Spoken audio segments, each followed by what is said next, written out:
Best run ever for Clint Boyer at Texas Motor Speedway. That's what you got to do. I mean, they didn't have the best cars. They had to do something to try to, you know, change their fate here with the 99 car. They can't just keep doing what he's doing. I think the key is going to be if they can get another caution where they can get 4 tires still in that position. If not, I believe Carl Edwards will eventually run these guys down. Well, that's the thing. It's going to be the timing of the next time they make their next pit stop. Left side of your screen, the 5th place car who has led the most laps, Carl Edwards.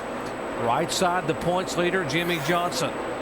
Back in 17th position, still showing a lap down. And he's only 1 spot out of that lucky dog position. So he's still chipping away.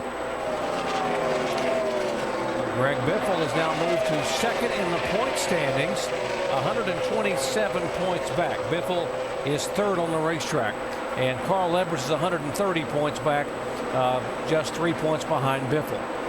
Yeah, Carl Edwards is closing in on the 1 car of Martin Truex, who also took 2 tires on that last stop, and he's in the 4th spot, and that'll change by 5 points as soon as he's able to get around him. See, there's Martin Truex just in front of Carl Edwards. Kyle Busch staying right with Carl Edwards here. This could get very interesting. It is interesting right now with everything going on, but it's going to be pretty exciting to see what's going to happen as the end of this race starts to play out. We're getting ready to be within 50 laps of the end.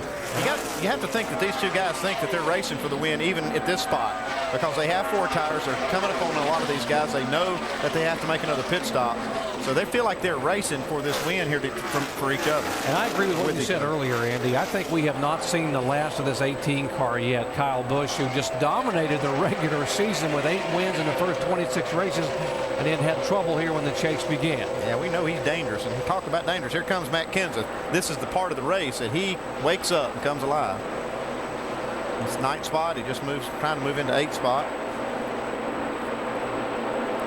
These guys seem like every time we put a camera on either one of them, they've been right together. We've seen one of them, we've seen the other.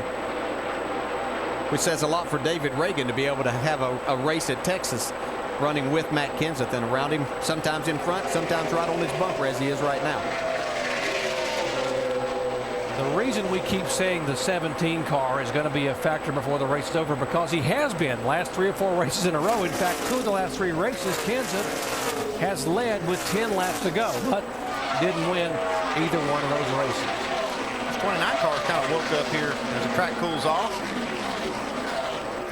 Kevin Harvick's had a lot of success here in the Nationwide Series. He's trying to carry some of that over here to the Cup side. He's moved himself into the top 10 in that 10th spot. More on Matt Kenseth. Dave. Crew Chief Chip Boland told me this morning, I hope my race is as uneventful as my practices have been, because Matt has been 75% happy with decent speed. I think they're back to this point right now, although the car on the get-go here not as good as the last run, according to Matt. A little bit tight in the middle, a little bit loose off, but they fixed some of the earlier big problems they were having with this race car, and maybe it's another one of these cases where the nighttime has come right to Matt. Could have, as you see him move in on Dale Earnhardt Jr. in that 7th spot.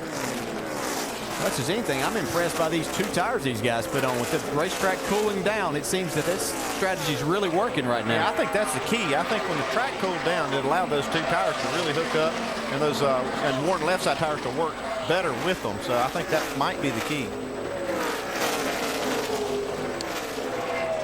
For you Jimmy Johnson fans, there is hope, because right now he's running exactly, in fact, as fast, if not that lap by, he was actually faster than the leader, McMurray. They've been adjusted on this car. We saw in that last pit stop, they had wedge wrenches in both holes in the glass. They're winding the jack screws, trying to get this car better.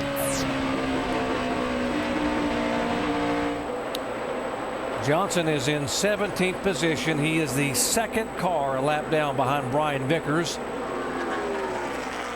Again, 15 cars on the lead lap. Jeff Gordon being shown as the final car on the lead lap. He got the free pass on that previous caution flag. Yeah, he's trying to catch up and get to Brian Vickers, but Jamie McMurray just set sail out front. And we talked about Carl Edwards was just over 5 seconds behind a while ago. Now he's over 8 seconds behind. Mike?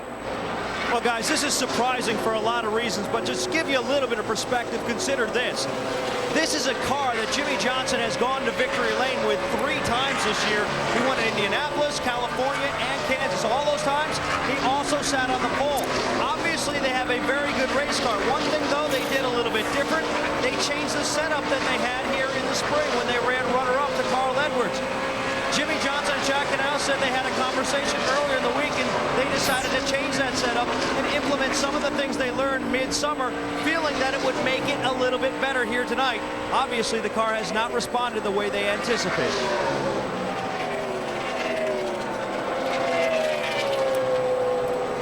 The 2-car of Kurt Busch had come back out onto the racetrack. He had been down a couple cylinders, gone back in to work on that new generation Dodge engine. He's come back out and now gone back into the garage area, so we'll update you on his progress.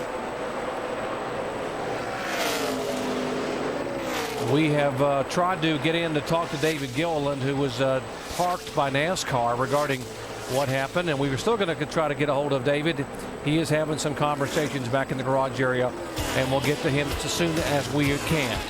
Less than 45 laps to go at Texas. You're watching ESPN on ABC.